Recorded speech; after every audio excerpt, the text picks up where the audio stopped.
Adam. Manchester United 2, Norwich City 1. A very, very close call. Solskjaer rang in the changes. A lot of people understood those changes. I saw you tweeting out early doors that you didn't want the changes. You'd rather have played the strongest team, got the job done early on, and then moved them on.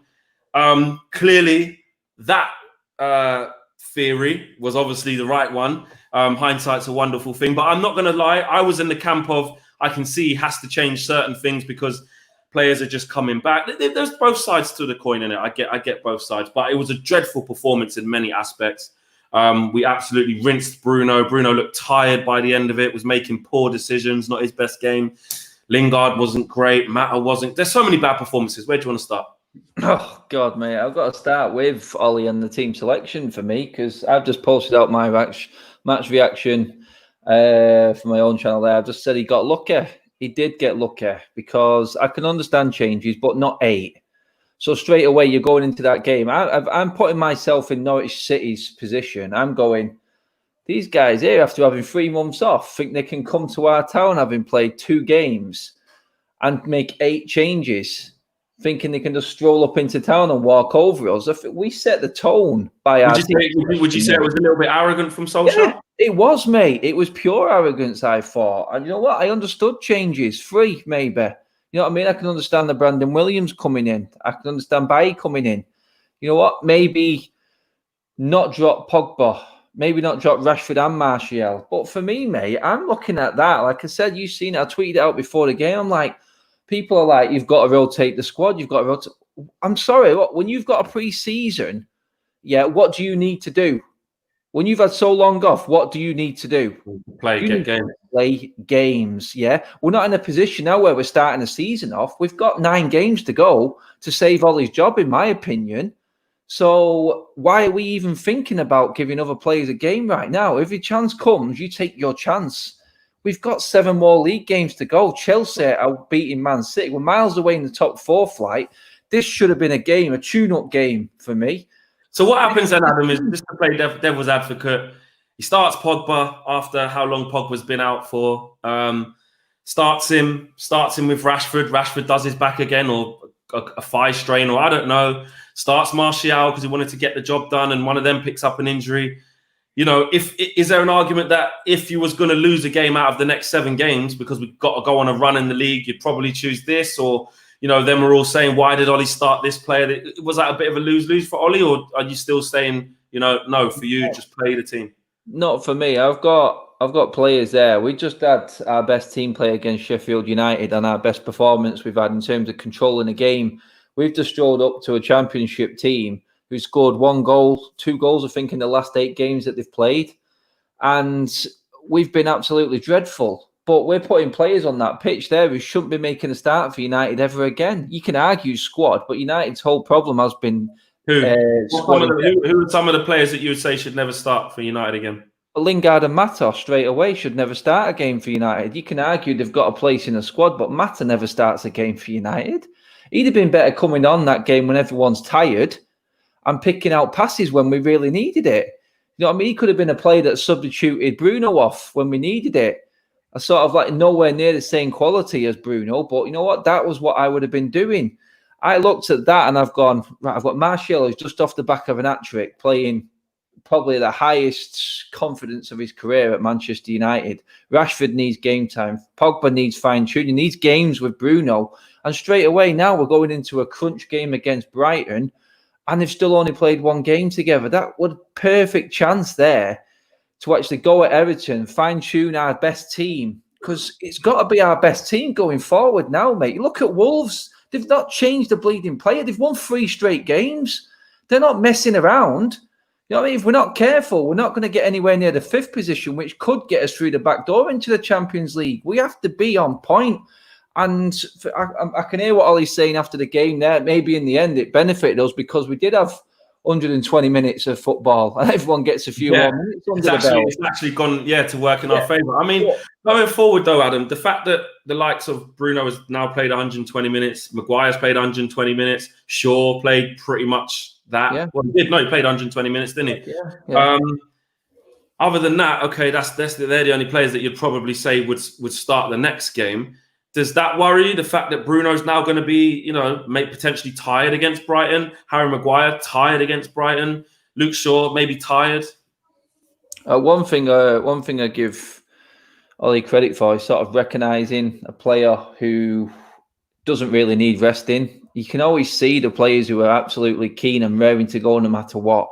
I put Maguire and Bruno both in that bracket. I put Rashford in that one as well. He'll play through anything, like he did when he was pretty much already crippled when he came on against. Which sometimes is actually a hindrance. Yeah. Yes. So for me, I can see.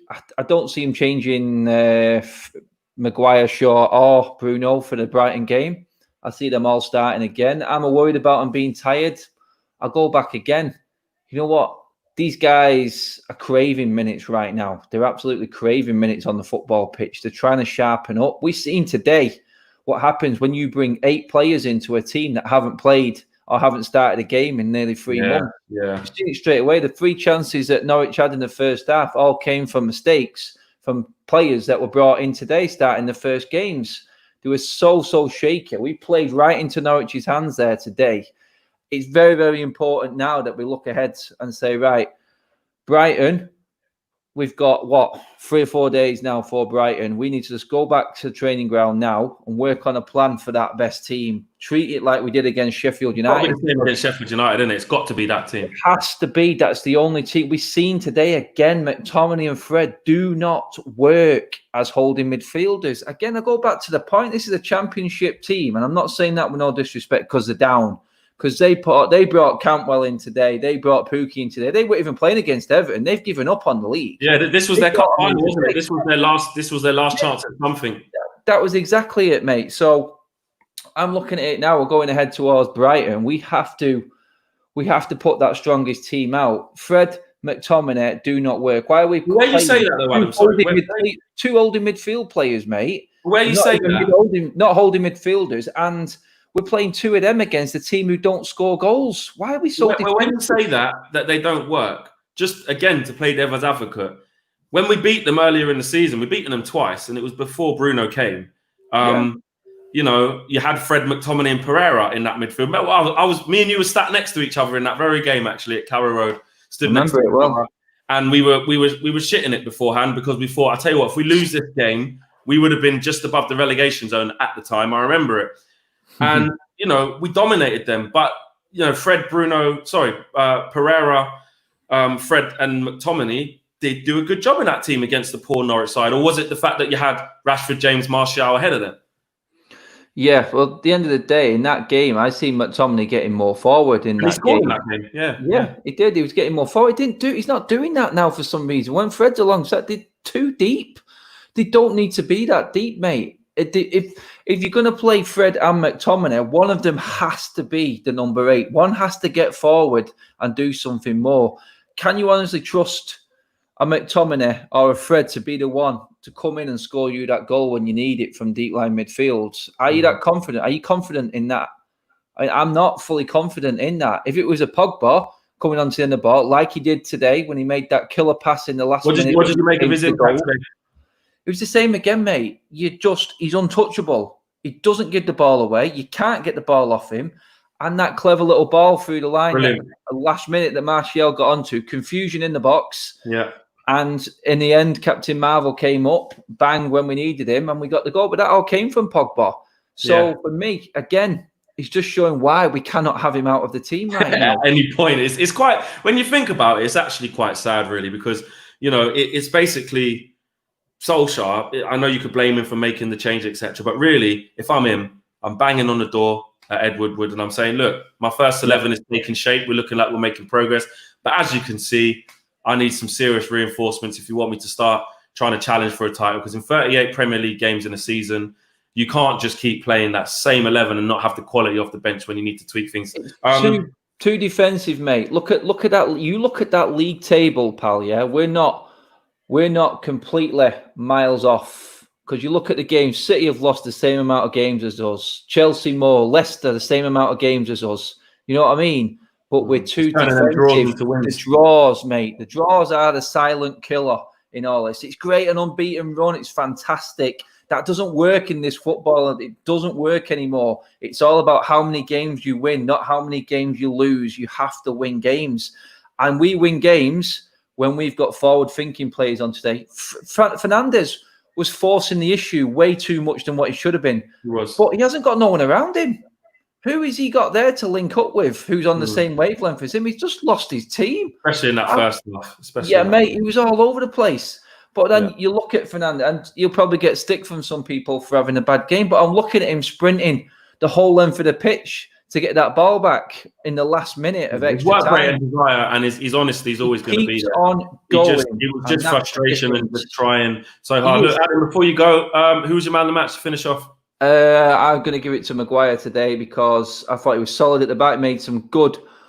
So I made a really good block in the first half. I remember that. And you know what? Captain's goal. Came forward, took a chance, was in where hopefully I was hoping our strikers were going to be, and put it away. And he nearly won it a couple of minutes before with an header. So he was the one who was looking like he was going to win it in the end for us. But definitely for me, Maguire thought he was solid at the back, and he won us the game. Captain performance today for Maguire. Listen, brilliant stuff. I will see you at player ratings as per usual for some very interesting player ratings. I'm going to go and get a shower, mate, and get ready. I'm going to go cool down before he gives the ratings. Yeah. Take care, mate. I'll see you in a bit. See you in a bit, mate. Bye-bye.